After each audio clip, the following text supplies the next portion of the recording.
नमस्कार, MP news देख रहे हैं आप और मैं हूं आपके साथ मुस्कान। स्वागत है आप सभी का हरियाणा चौपाल में। बात खबरों की ओर कर लेते हैं। टोक्यो ओलंपिक में खेल और खिलाड़ियों का महाकुंभ लगा है। देश और दुनिया से आया हर खिलाड़ी अपने गले में जीत का मेडल देखना चाहता है। जब दो देशों के सबसे बेस्ट योद्धा जीत के लिए आमने सामने होते हैं तो दर्शकों के लिए रोमांच अपने चरम पर होता है, लेकिन इसके पीछे वो निराशा भी छिपी होती है जिसे सहन करना किसी भी देश या वहां के खिलाड़ी के लिए आसान नहीं होता। और इसी कड़ी में भारतीय पहलवान रवि दहिया ने अपने ओलंपिक अभियान की मजबूत शुरुआत करते हुए बुधवार को बुल्गारिया के जॉर्जी वैलेंटिनोवा को तकनीकी दक्षता के आधार पर 14-4 से हराकर सेमीफाइनल में जगह बनाई है। वहीं सेमीफाइनल में रवि दहिया ने कजाकिस्तान के पहलवान को हराकर फाइनल में जगह बना ली है और इसके साथ ही भारत का एक और मेडल पक्का हो गया है। वहीं मेडल पक्का करने के साथ ही सोनीपत में लोगों ने जमकर जश्न भी मनाया।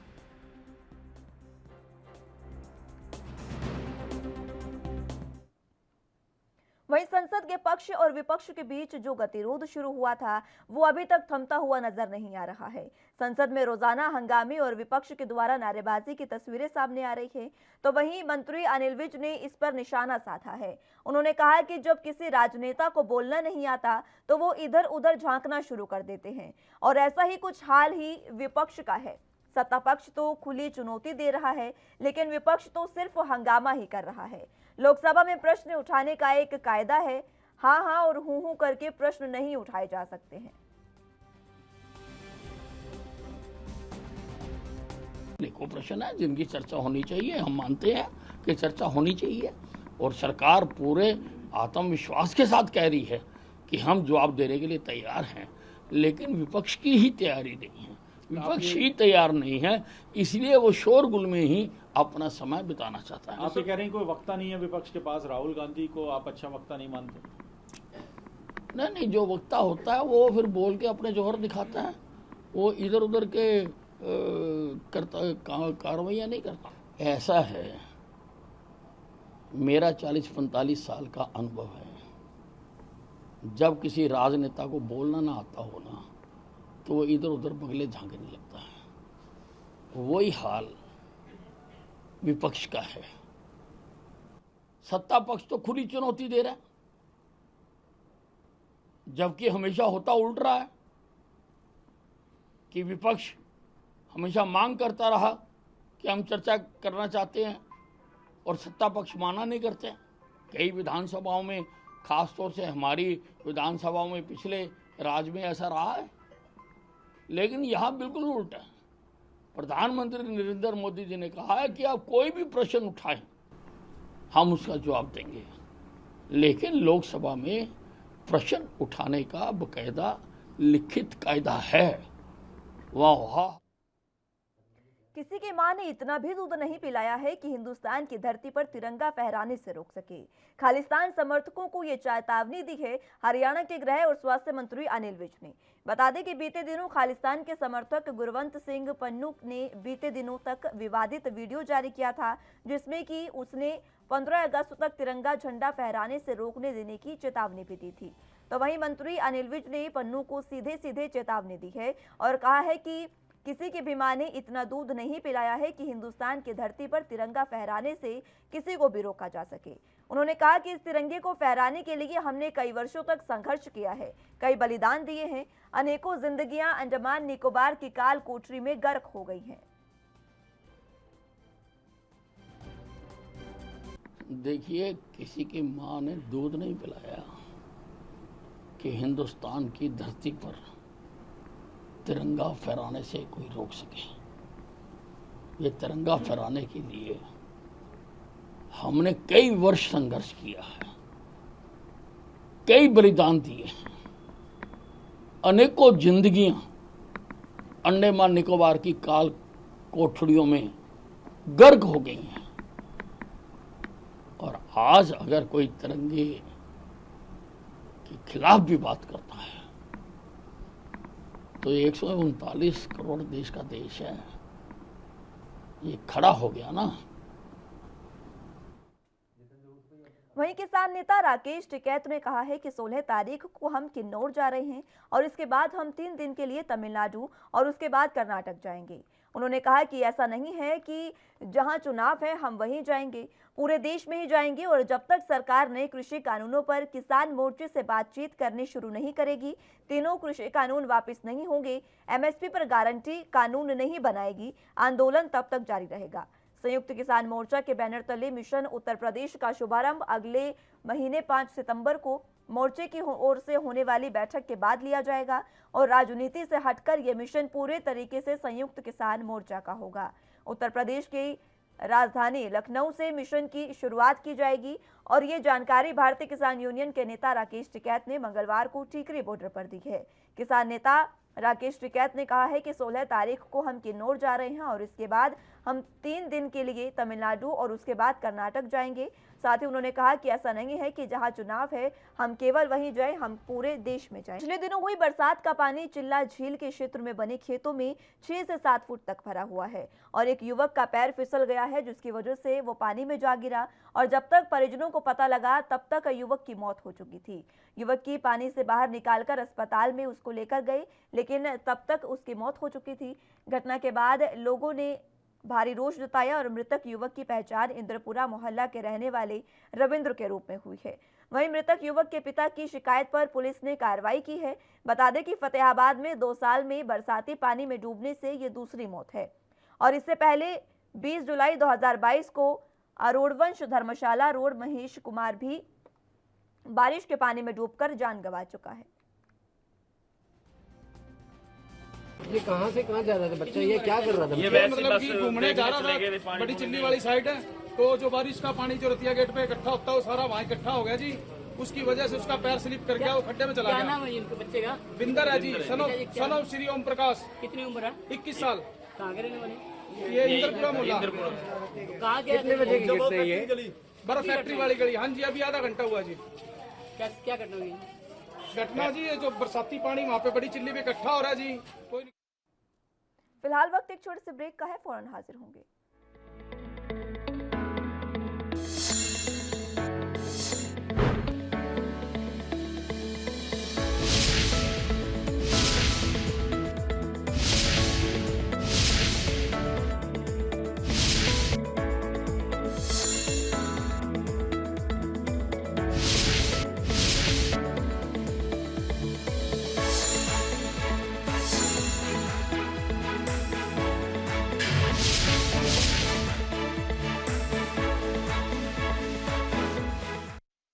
ब्रेक के बाद हरियाणा चौपाल में एक बार फिर से स्वागत है आप सभी का। हरियाणा के पलवल में झज्जर बार एसोसिएशन के प्रधान अजीत सिंह सोलंकी पर दर्ज मुकदमे के विरोध में पलवल बार एसोसिएशन के सदस्यों ने अनिश्चितकालीन हड़ताल शुरू कर दी है। इस दौरान अधिवक्ताओं ने कहा कि जब तक मुकदमे वापस नहीं होंगे तब तक हड़ताल जारी रहेगी। जिला प्रधान दीपक चौहान ने बताया कि अजीत सोलंकी अपने किसी परिचित से मिलने अस्पताल में गए थे। डॉक्टरों और स्टाफ ने अजीत सोलंकी पर दुर्व्यवहार का आरोप लगाकर उनके खिलाफ झूठा मुकदमा दर्ज कराया है। उन्होंने कहा कि वहां के वकील पुलिस से भी मिले हैं, लेकिन इसके बाद भी मुकदमा जो है वो दर्ज कर दिया गया। लेकिन उन्होंने कहा कि उनके समर्थन में ही ये हड़ताल शुरू की गई है। जब तक उनके खिलाफ दर्ज मुकदमे वापस नहीं होंगे तब तक हड़ताल जारी रहेगी और हड़ताल के दौरान कोई भी वकील अदालत में पेश नहीं होगा। हम सारे वकील साहिबान हरियाणा के स्ट्राइक पर हैं। कल हमारे जो झज्जर के बार एसोसिएशन के प्रधान हैं उनके खिलाफ पुलिस ने गलत तरीके से झूठा मुकदमा दर्ज किया है। इसके विरोध में हम सब लोग आज हड़ताल पर हैं। जब तक हमारे प्रधान जी के खिलाफ जो मुकदमा दर्ज किया है वह कैंसिल नहीं हो जाता और पुलिस के खिलाफ कार्रवाई नहीं होती, तब तक सारे हरियाणा में हड़ताल रहेगी और हम पलवल में भी पूरी तरीके से हड़ताल पर रहेंगे। ये जो हड़ताल की जा रही है, हमारे एक झज्जर से ना जिले से एक डिस्ट्रिक्ट कोर्ट के प्रेसिडेंट हैं, उनके खिलाफ मुकदमा दर्ज कर दिया है। किसी हॉस्पिटल वगैरह में कोई किसी वकील की मदद के लिए गए थे वो, तो उनके ऊपर झूठा मुकदमा दर्ज कर दिया है। और पुलिस के अगेंस्ट अब ये पूरे हरियाणा में हड़ताल चल रही है कि या जब तक हमारे वकील साहब के प्रधान जी के खिलाफ ये मुकदमा कैंसिल नहीं किया जाता, जब तक ये हड़ताल जारी रहेगी। और जैसा भी उनके प्रधान जी का आदेश आता रहेगा उस तरह से हम काम करते रहेंगे। और अगर ये हड़ताल उन्होंने वहीं वन विभाग ने इस क्षेत्र में अवैध रूप से बन रहे फार्म हाउसेस और बैंकेट हॉल को नोटिस देना शुरू कर दिया है। अरावली क्षेत्र में वन विभाग की टीम ने अवैध रूप से बने हुए फार्म हाउसेस को नोटिस दिए और इस नोटिस में सभी को 7 दिन के अंदर अपने डॉक्यूमेंट्स जमा करवाने को कहा। और जो भी अवैध निर्माण बना है उसको खुद ही हटाने के लिए कहा गया है। हालांकि देखा गया कि ज्यादातर नोटिस जो चस्पा किए गए हैं उनके वन विभाग के अधिकारियों के जाने के बाद ही उन्हें हटा दिया गया है।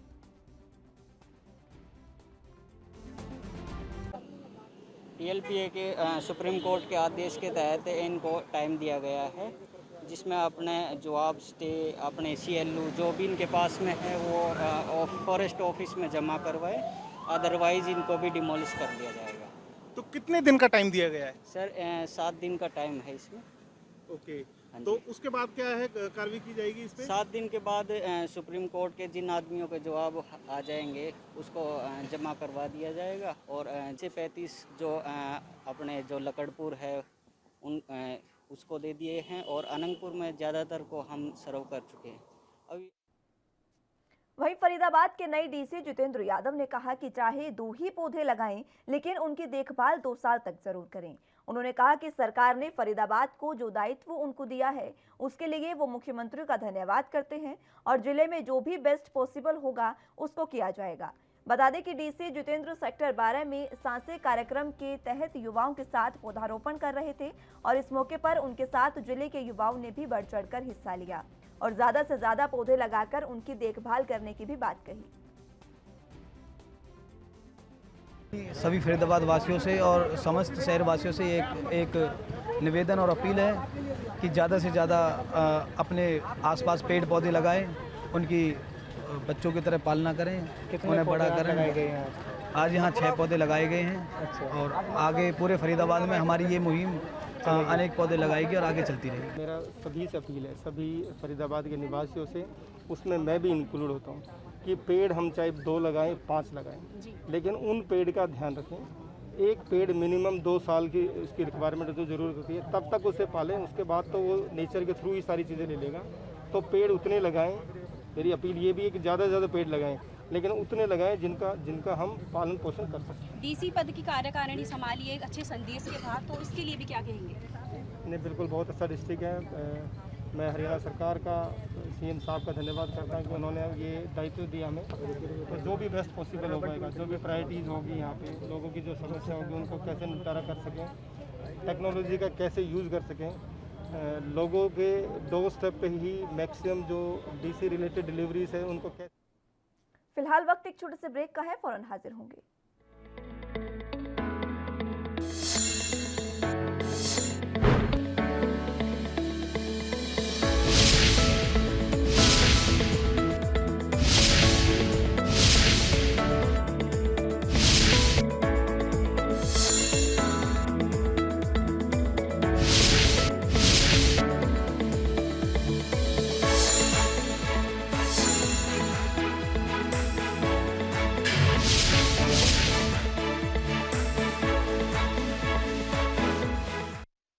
ब्रेक के बाद एक बार फिर से स्वागत है आप सभी का। रुख अगली अहम खबरों की ओर कर लेते हैं।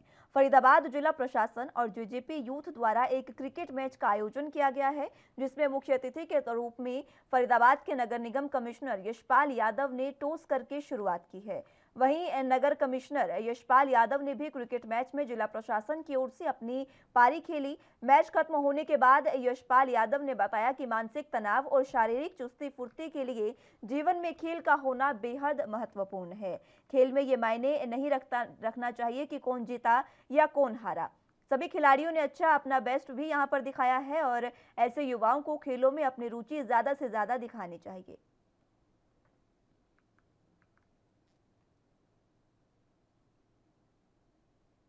उससे भी महत्वपूर्ण चीज़ ये है कि सभी लोग ग्राउंड में आ रहे हैं और विशेष तौर पे जो युवा हैं अगर अपना कुछ टाइम फिजिकल एक्टिविटीज करते हुए बिताते हैं तो उनके लिए भी बेहतर होगा, समाज के लिए भी बेहतर होगा। तो ये खेल हार जीत की बहुत महत्वपूर्ण बात नहीं है, हारे जीते वो कोई बहुत मायने नहीं रखता है। कोई भी टीम जीते हारे हम सोचेंगे यही जीते हैं, इसी बात से हम अपनी जीत मानते हैं कि सब लोग ग्राउंड में आए खेल।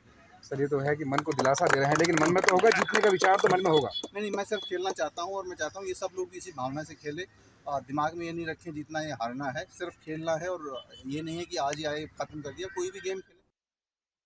हरियाणा के फरीदाबाद में सेक्टर 16 स्थित सामुदायिक भवन में कोरोना वैक्सीनेशन कैंप का आयोजन किया गया। कैंप का संयोजन भाजपा के उपाध्यक्ष पंकज रामपाल और पार्षद छात्रपाल ने किया और इस मौके पर अटल सेवा केंद्र का भी जायजा लिया गया। वैक्सीनेशन को लेकर लोगों के भ्रम को दूर किया गया और वहीं सामुदायिक केंद्रों का निरीक्षण करते हुए केंद्र में शुरू हुए अटल सेवा केंद्र का भी इस दौरान जायजा लिया गया। इस मौके पर विधायक नरेंद्र गुप्ता ने कहा कि हमारा प्रयास है कि अधिक से अधिक लोग वैक्सीन लगवाएं और कोरोना से अपना बचाव कर सकें।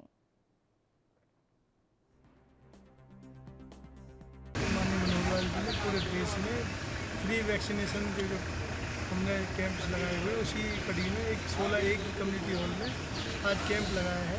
सेवा ही संगठन है पार्टी का, जिस तरह का एक कार्यक्रम चल रहा है उसके अंतर्गत आज हमारे पंकज रामपाल जी मौजूद हैं, हमारे यहाँ के पार्षद छत्रपाल जी हैं, यहाँ के RW के प्रेसिडेंट, सभी लोग समाज सेवा में जुड़े हुए हैं और लोगों को वैक्सीनेशन का कार्यक्रम शुरू किया है। लोगों की सुविधा और शहर को साफ रखने के इरादे से अंबाला कैंट नगर परिषद ने 30 लाख रुपए की लागत से शहर के बाजारों में 5 बायो टॉयलेट्स लगाए गए हैं। लेकिन प्रशासन ने दावे किए ये भी थे कि स्टील से बने ये टॉयलेट्स को न जंग लगेगा और इसमें 1 रुपए का सिक्का डालते ही टॉयलेट का दरवाजा खुलेगा। इतना ही नहीं, जब कोई व्यक्ति टॉयलेट के अंदर होगा तो बाहर लाल बत्ती जग जाएगी और जब वो बाहर आएगा तो हरी बत्ती जग जाएगी।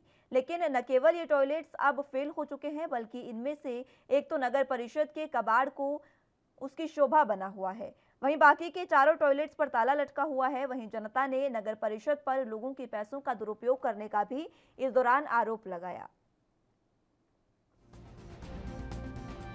जो अपना बनाए गए लोगों की सुविधा के लिए बनाए गए थे, लेकिन अगर कुछ आमजन द्वारा कुछ इसको सही ढंग से यूज़ ना कर सकने के कारण इसमें कुछ अगर कोई तकनीकी प्रॉब्लम आई है तो उसको जैसे भी हम मौके में चेक करवा कर इसको दुरुस्त करवा दिया जाएगा और ताकि ये जो जन सुविधाएँ हैं जो लोगों के लिए, इसका लाभ जनता को मिल सके। जैसा भी मौके की स्थिति होगी, लोगों की सुविधा अनुसार जो उनको सहूलियत अच्छी लगेगी तो उसको जन सुविधा को देखते हुए मौके पर उनको जो भी है नई तकनीक वैसे तो यूज़ कर दी की जाती है कि क्योंकि देखो आगे की तरफ ही हम जैसे ही बढ़ते हैं तो नई नई तकनीक आती है, तो उसी का उपयोग करते हुए कि इसको जो भी है नए लेटेस्ट इसको बनाया जाएगा और इनका खास ध्यान रखें। ये जो स्मार्ट शौचालय बनाए थे, जो इतना सरकार ने खर्चा करा है, लगभग 5 शौचालय हमारे अंबाला कैंट में बने हैं, जो कि लगभग 30 लाख का खर्चा सरकार ने जो हमारे नगर परिषद ने दिखाया है खर्चे में, वो मतलब कि एक शौचालय का जो खर्चा 5 लाख 6 लाख के लगभग आया है।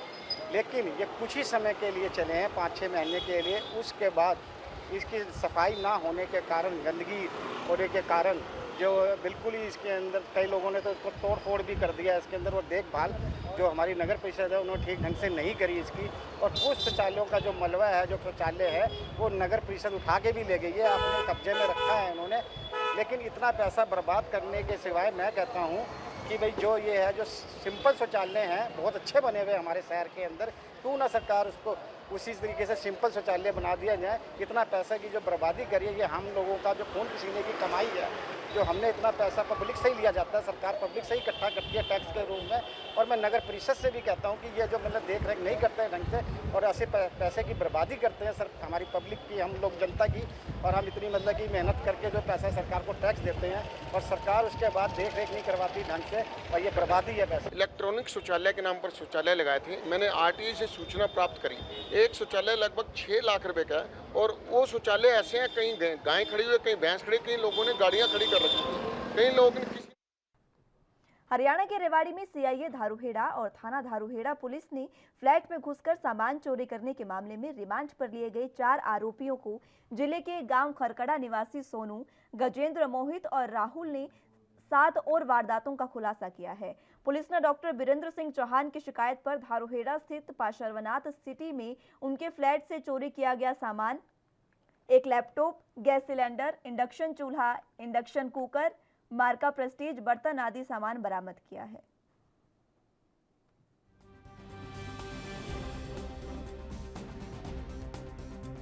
दरखास्त प्राप्त हुई थी पार्श्वनाथ सिटी से, फ्लैट में चोरी हो गया, इस पर मुकदमा दर्ज किया गया। मुकदमा में 4 आरोपी गिरफ्तार किए गए हैं, जिनसे एक लैपटॉप, 2। फिलहाल के लिए हरियाणा चौपाल में मेरे साथ बस इतना ही। आप जुड़े रहिए NB न्यूज़ के साथ और मुझे दीजिए इजाजत। नमस्कार।